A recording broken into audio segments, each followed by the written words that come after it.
Hey everybody, welcome back to my railway. I need to come up with a better name for that now, don't I?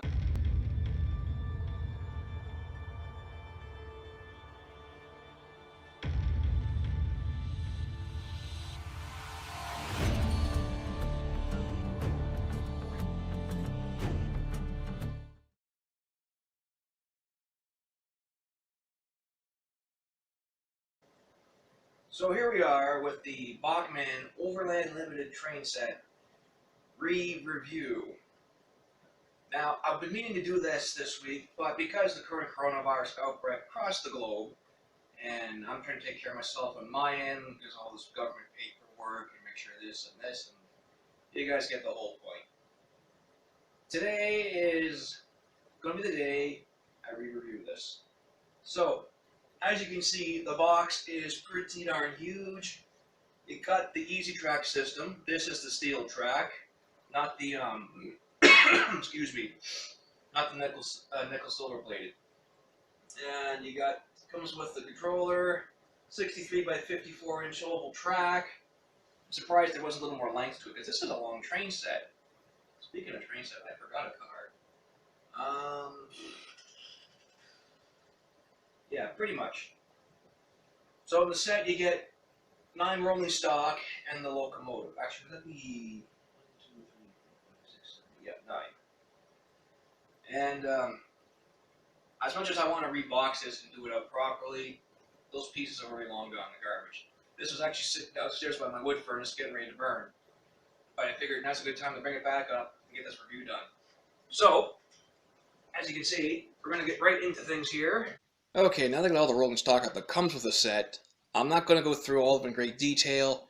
I will point out, though, that, excuse me, the log car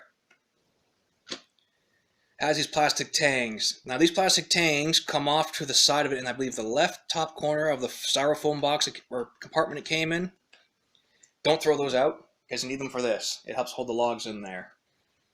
Also, the entire rolling stock set, besides this box car being the only one being a, what's the word I'm looking for here?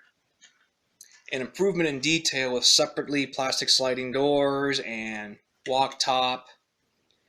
Everything else in this set is all just one molded piece with probably attached on brake wheels and, well, I should mention that the caboose is nicely detailed, but even then it's, for the most part, molded plastic. This top unit here, though, is actually loose. I don't know if it's glued on or not, but you can see there's some very fine gaps to it. But yeah, the entire rolling stock that comes with this is the most detailed one of them all. The rest is just bare basics. Nothing wrong with bare basics, You can always add weathering to it later and other details if you so wanted to. But yeah, I really wanted to point out that don't throw the bag with those out. You're going to need them for that, unless you plan to make your own. What's really important to this entire show, before I forget, there's my inner again.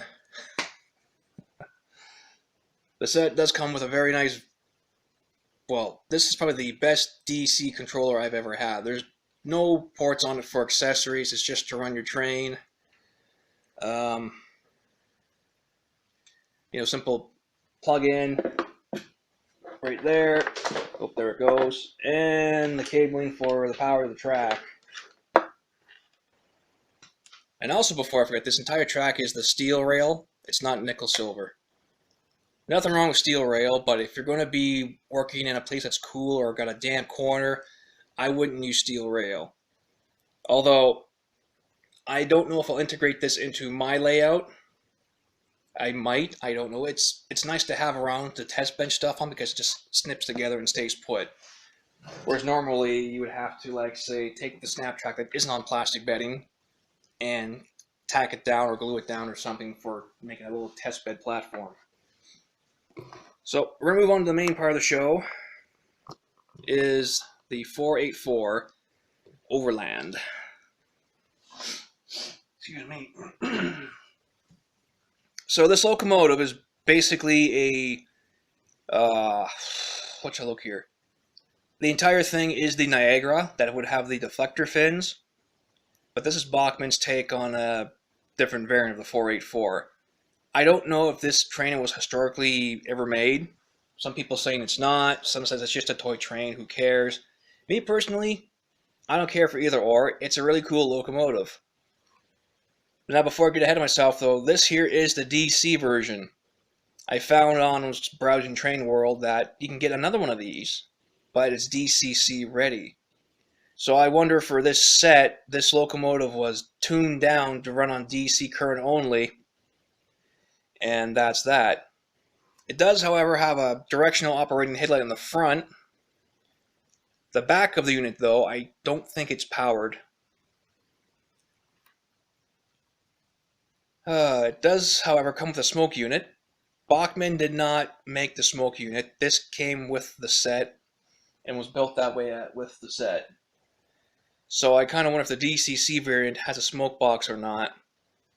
But also, someone was telling me they bought this set, and after a few hours of running, their the smoke box melted from the no fluid being inside the Oh, I just hadn't tipped my tongue again. The smoke unit. So I ran mine for a few minutes forward and backwards, and it ran really smooth. It ran really quiet. Oh, here's me snorting allergies again. Anyway, it's so I did email Bachmann saying, is there like an on-off switch in the front? There isn't any, or underneath. So they said they'd contact them by phone. However, because of the long distance charges, I only have a cell phone. I wasn't sure how many minutes I had for long distance. At any rate, I emailed them back saying, well, it'd just be possible, just a simple yes or no, because they didn't make it, but if it was possible. If not, the smoke unit might be part of the metal structure inside, because this train is heavy. I haven't measured it yet, but I'm pretty sure someone else has. But to get into the finer point of things, the locomotive comes with Mark II easy make couplers, because it's got the spring mechanism in them. I'm not sure if it's a copper spring. Whereas the Mark I's have like a little plastic spring in them. Yeah, that's something I just noticed here just now looking at this locomotive. It's got Mark II's. So that's a bonus, I guess. But they're still plastic. Later on down the road, I will replace these with metal couplers because I plan to pull a lot of more than 9 items behind this locomotive. I'm going to say, if I do my math right, at most 30 rolling stock. Because, I mean, this thing's got the weight. It's got the gearing for it. It rolls good. It rolls pretty prototypical, to my understanding. But, like, again, some people may not think it's historically accurate, so they won't bother with it. But it's a very nice running locomotive. Despite the basic plastic detail, like, even though it's got rivets and stuff showing, that's nice. I don't remember if these are plastic or metal handbars, but everything else is molded in plastic detail. It does have a, excuse me, what do you call it on the inside? It's got a firebox detail on the inside, but it's all black. I don't know if I can get it on camera here or not without taking it out. Yeah, I'll take it off. But take my word for it, it's just black. You could paint it inside if you wanted to. There are no figures, there's no glass either. Also, though, going to the tender, it's got some nice weight to it, but I found it when backing it up the front. Back in your hole. Come on.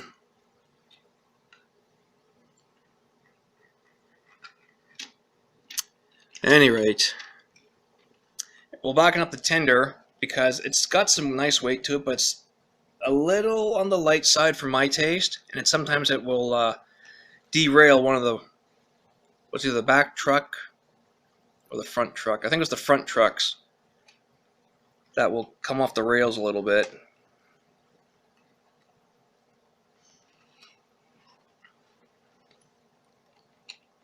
Yeah, but there's, let's take a look at it here.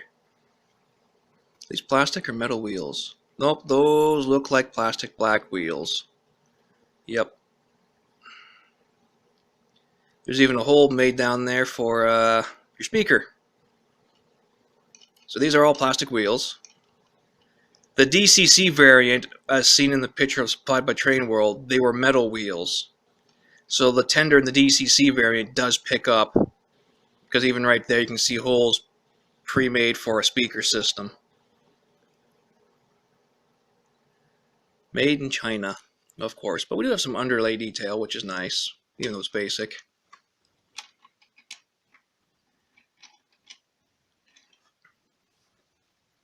So there you have it, a re-review of the Bachmann Overland train set. I just tried to make this one a quick one, and if I messed up on anything, let me know in the comments below. Because I am trying to get better at doing the things that I do buy. Also, either in this corner or this corner, I'm not sure which one. There's going to be a link back to seeing this locomotive run with the rolling stock from the original review. So do enjoy, and we'll see is, I don't know. I'm still dealing with some critical income of no money issues. And I can't drive anywhere because the truck's snafu'd.